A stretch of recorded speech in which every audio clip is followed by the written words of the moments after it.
ആ ഇമ്മ ആ ഇന്ത്യക്കാരനും മുതലാളിയും വരണുണ്ട്. ചായം വെള്ളം എടുത്ത് വെച്ചോളി. ബായ് വേഗം വാ. ഇതാണ് അലിന്റെ വീട്. तुम्हारा काम आदमी का कर रहा है ना? ആ ഗർ ഗർ ഗറ ജോലിക്കാരന്റെ അലി അലി. വേഗം വാ. ആ മൂസാക്ക അസ്സലാമു അലൈക്കും. കേറി ഇരിക്കി കേറി.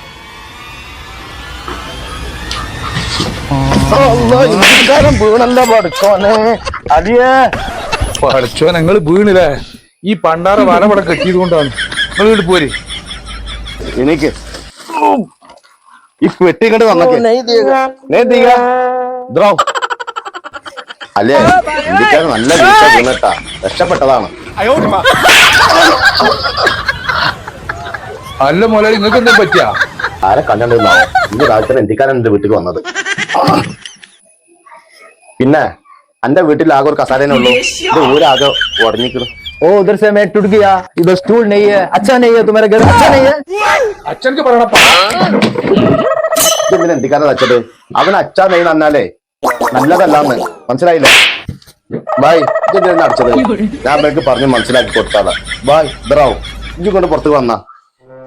ബായ് ഓ ആദ്മി മിസ്കിനെ അലി, ഉസ്കോ പണിയില്ല, കുറച്ചേ പണിയുള്ളൂ. എന്റെ കൂടെ കാം കർത്താ ഹെ, ജോലി ചെയ്യാണ്. ഞാൻ തോടാ കുറച്ച് പൈസ അവനക്ക് കൊടുക്കും. അങ്ങനെ ജീവിച്ചു പോകും. मेरा मार दिया, मेरे को मुश्किल नहीं है. वो आदमी का फर्नीचर चाहिए तो मेरा सूटकेस में थोड़ा पैसा है, मैं दिया, तू जाओ. ആ ഇന്ത്യക്കാരൻ നല്ല മനുഷ്യനാ, ഒരു പാവപ്പെട്ട മനുഷ്യനാണ്. മൂപ്പര് അച്ഛനൊന്നും മൂപ്പർക്ക് പ്രശ്നമില്ല. പക്ഷെ എന്റെ പുതിയ വീട് പണിക്ക് വേണ്ടിയിട്ട് ആ വീട്ടിലുള്ള എല്ലാ ഫർണിച്ചറും വാങ്ങാനുള്ള പൈസ മൂപ്പര് തരാന്ന് പറഞ്ഞ് എന്റെ വീടിന്റെ അവസ്ഥ കണ്ടപ്പോ പിന്നെ ഫർണിച്ചർ നമുക്ക് മേടിക്കണം. എന്റെ നാട്ടിലൂടെയാണ് നല്ല ഫർണിച്ചർ കിട്ടുക. മുതലാളി കുടിഞ്ഞി സെൻട്രൽ ബസാറിൽ യെല്ലോ ഫർണിച്ചർ എന്ന് പറഞ്ഞ പുതിയ ഷോപ്പ് വന്നതാണ്. അവിടെ ആദായം ഉണ്ടെന്നാ കേട്ട് എനിക്ക് അവിടുന്ന് മേടിച്ചാൽ പറ്റി. കുടിഞ്ഞി സെൻട്രൽ ബസാറിൽ ഒരു യെല്ലോ ഫർണിച്ചർ കട ഓപ്പൺ ആയിട്ടുണ്ടല്ലേ? ഞാൻ കേട്ടിട്ടുണ്ട്.